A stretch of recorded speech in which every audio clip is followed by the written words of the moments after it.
Hotel ಉದ್ಯಮ ಅಂದ ತಕ್ಷಣ ನಿಮ್ಮ ಹೆಸರುಗಳು ಬರ್ತಾ ಹೋಗುತ್ತೆ. ನೀವಿಟ್ಟ ಹೆಸರುಗಳು, ನೀವು ಮುಂದಕ್ಕೆ ತಂದ ಉದ್ಯಮದ ಹೆಸರುಗಳು, ಮಯೂರ ಬೇಕರಿಯಿಂದ ಹಿಡಿದು, ಕೆನೋಲಾ ಇಂದ ಹಿಡಿದು, ನಮ್ಮೂರ ಹೋಟೆಲಿಂದ ಹಿಡಿದು, ಐ ಥಿಂಕ್ ಲಿಸ್ಟ್ ಹೇಳ್ತಾ ಹೋದರೆ ಸಾಯಂಕಾಲ ಆಗ್ಬಿಡುತ್ತೆ ಅಂತ ಅನಿಸುತ್ತೆ.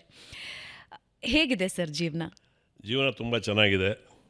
ನಾನು ಒಬ್ಬ ಹೋಟೆಲ್ ಉದ್ಯಮಿಗೆ ಪರಿಮಿತನಾಗದೆ ನಾನು ನನ್ನ ಜೀವನವನ್ನು ಒಬ್ಬ ಆಹಾರ ಉದ್ಯಮಿಯಾಗಿ ನಾನು ಮಾರ್ಪಾಟುಗೊಳಿಸ್ಕೊಂಡಿದ್ದೇನೆ.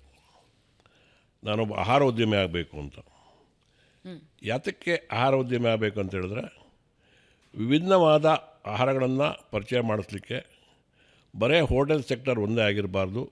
ಅದು ಬೇಕರಿ ಆಗಿರ್ಬೋದು, ಫಾಸ್ಟ್ ಫುಡ್ ಆಗಿರ್ಬೋದು, ಮತ್ತು ಜ್ಯೂಸ್ ಸೆಂಟರ್ಸ್ ಆಗಿರ್ಬೋದು, ಶುಗರ್ ಕೇನ್ ಜ್ಯೂಸ್ ಪಾರ್ಲರ್ಸ್ ಆಗಿರ್ಬೋದು. ಈ ಥರ ಹಲವಾರು ರೀತಿಯ ಆಹಾರಗಳನ್ನು ಪರಿಚಯಿಸಬೇಕು ಅನ್ನೋ ದೃಷ್ಟಿಯಿಂದ ನಾನೊಬ್ಬ ಆಹಾರ ಉದ್ಯಮಿಯಾಗಿ ಆಲೋಚನೆ ಮಾಡ್ತಾ ಬಂದೆ. ಯಾಕೆ ಅನ್ನಿಸ್ತು ಆಹಾರ ಉದ್ಯಮಿ ಆಗಬೇಕು ಅಂತ? ಯಾಕೆಂದರೆ ಇವಾಗ ಹೋಟೆಲ್ ಒಂದು ಮಾಡಿದವರಿಗೆ ಅವರ ಬಹಳ ದೊಡ್ಡ ಕನಸು ಏನಿರುತ್ತೆ ಅಂದರೆ, ಇನ್ನೊಂದು ಸ್ವಲ್ಪ ದೊಡ್ಡ ಹೋಟೆಲ್ ಮಾಡೋಣ, ಇನ್ನೊಂದು ಸ್ವಲ್ಪ ದೊಡ್ಡ ರೆಸ್ಟೋರೆಂಟ್ ಮಾಡೋಣ, ಬ್ರಾಂಚ್ಗಳನ್ನು ತೆಗೆಯೋಣ ಅಂತ. ಆದರೆ ಈ ಆಹಾರದಲ್ಲೇ ವಿವಿಧತೆಯನ್ನು ತರಬೇಕು, ಬೇರೆ ಬೇರೆ ರೀತಿಯ ಪರಿಚಯ ಮಾಡಬೇಕು. ಯಾಕೆ ಅನ್ನಿಸ್ತು ನಿಮಗೆ? ಅದಕ್ಕೆ ಮೂಲತಃ ನೀವು ಹೇಳ್ದಂಗೆ ನಾವೊಂದು ಬಡ ಕುಟುಂಬದಿಂದ ಬಂದಂಥವನು. ನನ್ನ 18ನೇ ವರ್ಷದಲ್ಲಿ ನಾನು ಒಬ್ಬ ಹೋಟೆಲಿಯರಾಗಿ ಈ ವೃತ್ತಿ ಜೀವನಕ್ಕೆ ಒಳಪಟ್ಟೆ. ಅದು ಶುರುವಾಗಿದ್ದು ಬಾಲ್ಯದಿಂದನೇ ನಿಮಗೆ? 18ನೇ ವರ್ಷದಲ್ಲಿ ನಾನು ಸ್ವಂತ ಕಾಲ ಮೇಲೆ ನಿಂತು ನಾನೊಂದು ಹೋಟೆಲನ್ನು ಶುರು ಮಾಡಿದೆ. 18ನೇ ವರ್ಷದಲ್ಲಿ ಏನಿತ್ತು ಸರ್ ತಲೆಯಲ್ಲಿ? ಅಂದರೆ ಶಾಲೆಯ ಸಂದರ್ಭದಲ್ಲೂ ಕೂಡ ನಿಮ್ಮ ಮನಸ್ಸು ಅದ್ರ ಕಡೆ ಸೆಳೆತಾ ಇತ್ತು? ಏನಾಯಿತು ಅಂದರೆ, ನಾವು ಒಂದು ದೊಡ್ಡ ಕುಟುಂಬ, ನಮ್ಮದು 6 ಜನ ಮಕ್ಕಳು, ತಂದೆ ತಾಯಿ. ಹೀಗೆ ಆವತ್ತಿನ ದಿವಸಗಳಲ್ಲಿ ಸ್ವಲ್ಪ ಕಷ್ಟ ದಿವಸಗಳು ಜಾಸ್ತಿ. ನನಗೆ ನಮ್ಮ ತಂದೆ ತಾಯಿಗಳು ವಿದ್ಯಾಭ್ಯಾಸ ಕೊಡೋಷ್ಟು ಶಕ್ತರಾಗಿದ್ದರು, ನನಗೂ ಕೊಟ್ಟಿದ್ದಾರೆ ಕೂಡ. ನನಗೇನಿಸ್ತಾ, ನಾನು ದೊಡ್ಡ ಮಗ ಮನೆಯಲ್ಲಿ, ಇನ್ನೂ 6 ಜನ ನಮ್ಮ ಮನೆಯಲ್ಲಿ, ನಮ್ಮ ಅಕ್ಕ ತಂಗಿಯರು, ಅಣ್ಣ ತಮ್ಮಂದರು ನಾವು. ಅವರಿಬ್ಬರೇ ತುಂಬ ಕಷ್ಟಪಡ್ತಾಯಿದ್ರು. ಅವರೇ ಸ್ವತಃ ತಿಂಡಿಗಳನ್ನು ಮಾಡಿ ಮಾರಾಟ ಮಾಡಿ, ಹಾಗೆ ಈ ಉದ್ಯಮದಲ್ಲಿ, ಆಹಾರ ಉದ್ಯಮದಲ್ಲಿ ಅವರು ಒಂದು ಸಣ್ಣ ಪ್ರಮಾಣದಲ್ಲಿ ಶುರು ಮಾಡಿದರು. ಆವಾಗ ನಾನು ಅವ್ರ ಕೈ ಜೋಡಿಸ್ಬೇಕು, ನಾನು ಒಂದು ಸ್ವಲ್ಪ ದೊಡ್ಡ ಮಟ್ಟದಲ್ಲಿ ಈ ಒಂದು ಉದ್ಯಮವನ್ನು ಬೆಳೆಸಬೇಕು ಅನ್ನೋ ಒಂದು ಕನಸನ್ನು ಹೊತ್ತು ನಾನು ಸ್ವಲ್ಪ ವಿದ್ಯೆಯನ್ನು ನಾನೇ ಬಲವಂತವಾಗಿ ಮೊಟಕುಗೊಳಿಸ್ಕೊಂಡು ನಾನು ಆಹಾರ ಉದ್ಯಮಕ್ಕೆ ಕಾಲಿಟ್ಟೆ. ಆಹಾರ ಉದ್ಯಮ ಆಹಾರ ಉದ್ಯಮಿ ಅಲ್ಲ, ಹೋಟೆಲ್ ಉದ್ಯಮಿ ಆಗಿ.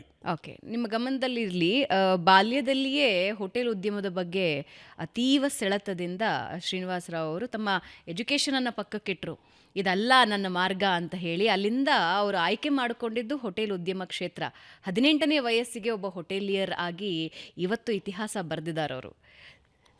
ಏನು ಅಂತ ಹೇಳಿದ್ರೆ, ಈ ಹೋಟೆಲ್ ಉದ್ಯಮನ ಯಾಕೆ ಆಯ್ಕೆ ಮಾಡಿಕೊಂಡೆ ಅಂತ ಹೇಳಿದ್ರೆ, ಇದರಲ್ಲಿ ತುಂಬ ಉತ್ತಮವಾದ ವಿಷಯ ಒಳಪಟ್ಟಿದೆ. ಇದು ಆಹಾರ ಅನ್ನುವಂಥದ್ದು ಪ್ರತಿ ಮನುಷ್ಯರಿಗೂ 6 ಗಂಟೆಗೆ 7 ಗಂಟೆಗೆ ಒಮ್ಮೆ ಬೇಕೇ ಬೇಕಾಗ್ತದೆ. ಒಳ್ಳೆ ಆಹಾರ ನೀಡಿದಲ್ಲಿ ಗ್ರಾಹಕರ ಆಕರ್ಷಣೆ ಮಾಡಲಿಕ್ಕೆ ಮತ್ತು ನಮ್ಮ ಜೀವನ ಶೈಲಿನಲ್ಲಿ ನಮ್ಮ ಉತ್ತಮವಾದ ಬಾಳನ್ನು ಬದುಕಬೇಕಾದ್ರೆ ಹಣ ಬಹಳ ಮುಖ್ಯ.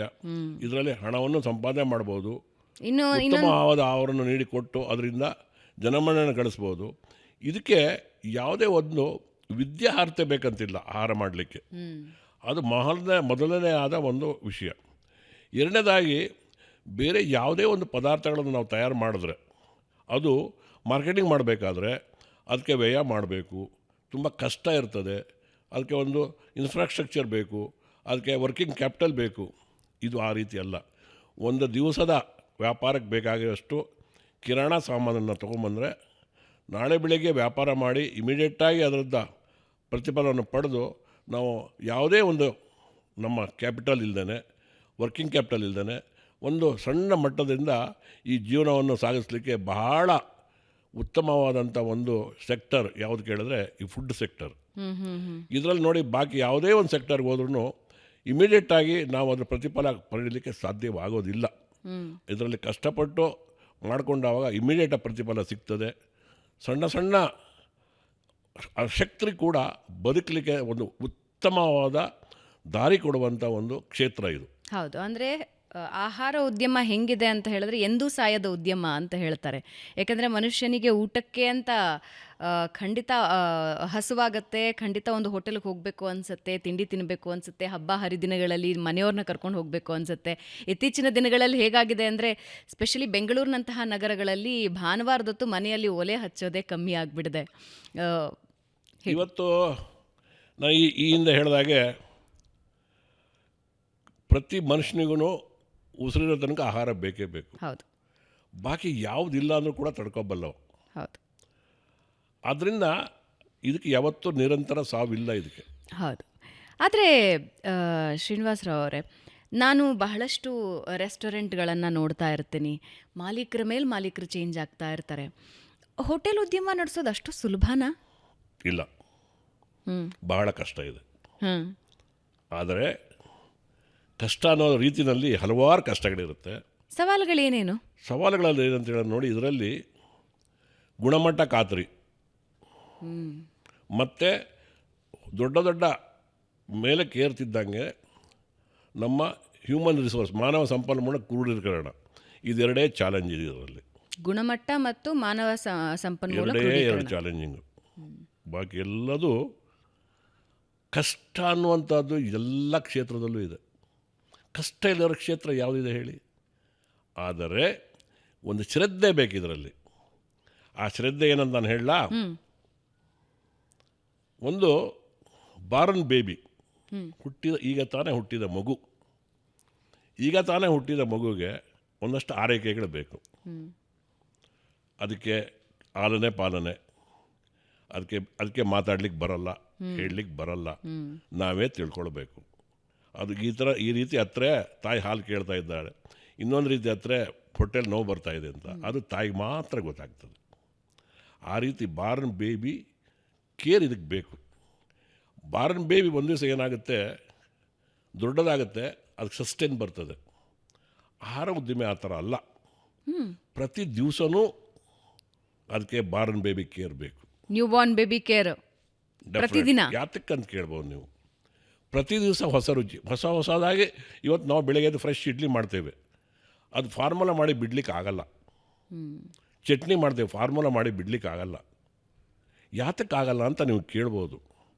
ಇದರಲ್ಲಿ ನಮ್ಮ ಕಚ್ಚಾ ಸಾಮಗ್ರಿಗಳು ಹೇಗಿರುತ್ತೆ ಕೇಳಿದ್ರೆ, ಮೆಣಸಿನ್ಕಾಯಿ ಇದೆ ಎಕ್ಸಾಂಪಲ್, ಒಂದು ಮೆಣಸಿನ್ಕಾಯಿ ಇರುತ್ತೆ, ಒಂದು ಟೊಮೊಟೊ ಇರುತ್ತೆ, ಯಾವುದೇದೋ ಊರುಗಳಿಂದ ಬರ್ತದೆ. ಅವಾಗ ಕೂಡ ನಮ್ಮ ಇಲ್ಲಿ ಗುಣಮಟ್ಟದ ಖಾತ್ರಿ ಮತ್ತು ಟೇಸ್ಟ್ ವಿಭಿನ್ನ ಆಗ್ತಾ ಇರುತ್ತೆ. ಅದು ಪ್ರತಿ ದಿವಸವೂ ಇದಕ್ಕೆ ಆ ರೀತಿ ಕೇರ್ ತಗೊಂಡು ಗ್ರಾಹಕರ ಒಂದು ಮೆಚ್ಚುಗೆ ಪಾತ್ರರಾಗಬೇಕಾಗ್ತದೆ.